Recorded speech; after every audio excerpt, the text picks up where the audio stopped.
Welcome back. Today we are comparing two of the world's most popular morning beverages, matcha and coffee. Our guest is an expert in nutrition science. Great to be here. This is a topic I get asked about constantly.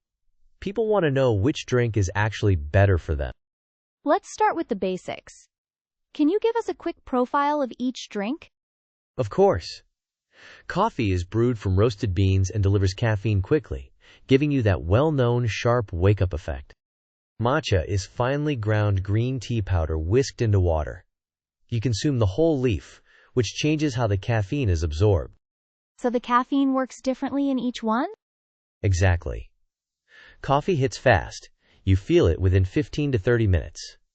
Matcha releases more gradually because of a compound called L-theanine. You mentioned L-theanine. Can you explain what it does? L-theanine is an amino acid that promotes calm focus. It works with caffeine to smooth out the energy curve, so you stay alert without the jitteriness. That sounds like a clear advantage for matcha. What about coffee's benefits? Coffee has real strengths too. It is one of the richest sources of antioxidants in many people's diets. Studies link regular coffee consumption to a reduced risk of certain diseases, including type 2 diabetes and liver conditions. Coffee also boosts metabolic rate more noticeably than matcha and can improve short-term physical performance, which is why athletes often use it before training. So matcha gives calm, sustained energy, and coffee gives a faster, stronger boost. Are there situations where those advantages flip? Absolutely, and this is where it gets interesting. The speed that makes coffee great in the morning can become a problem. If you drink coffee on an empty stomach, the fast caffeine spike often causes jitteriness, acid reflux, or even anxiety in sensitive people. So the very thing that makes coffee powerful can work against you? Exactly. And the same is true for matcha in a different way. Its gentle energy release sounds ideal in theory. But if you need to be fully awake in 10 minutes, matcha's gradual effect can feel too subtle. That makes sense. What about when we actually go out and order these drinks at a cafe? This is where things get complicated. Both drinks are often sold in forms that cancel out many of their health benefits. A popular matcha latte at many coffee shops contains so much added syrup and milk that the L-theanine advantage is buried under a large amount of sugar. So ordering a healthy matcha drink is not always as healthy as it sounds? Not at all.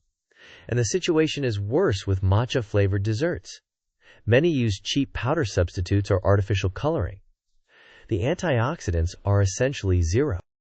Coffee has the same problem, I imagine? Somewhat differently. A plain black coffee is genuinely low in calories and high in antioxidants. But many popular coffee drinks are more dessert than beverage. The antioxidant advantage of coffee disappears when you add 4 pumps of syrup.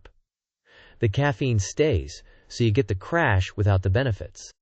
That is an important distinction. What about taste?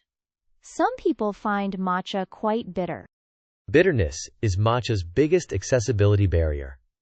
High-quality matcha has a rich, vegetal sweetness, but lower-grade matcha tastes intensely bitter and grassy. For many cafe customers, that bitterness is the signal they reach for sweetener, which loops back to the sugar problem we just discussed.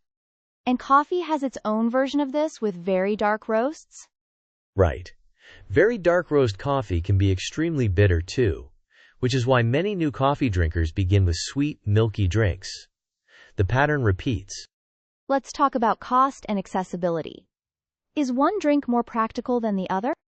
Coffee wins on both. A decent cup costs very little and is available almost everywhere on Earth. High-quality matcha is significantly more expensive. Good ceremonial-grade matcha from Japan can cost 10 times more per serving than a simple drip coffee. That price difference really matters for daily habits. Is there a clear winner between the two? Honestly, the answer depends on the person. If you are sensitive to caffeine crashes or anxiety, matcha is likely the better daily choice. If you need a fast, affordable boost for physical activity, a plain black coffee is hard to beat.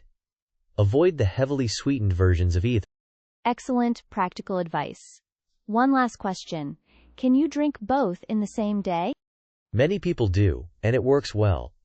A morning matcha for calm focus, and a small black coffee before exercise. Just watch your total caffeine intake. Wise words. Thank you so much for helping us navigate the hype on both sides. This was a truly enlightening conversation. My pleasure. The takeaway is simple. Both drinks are excellent in their pure form. The problems start when we dress them up too much.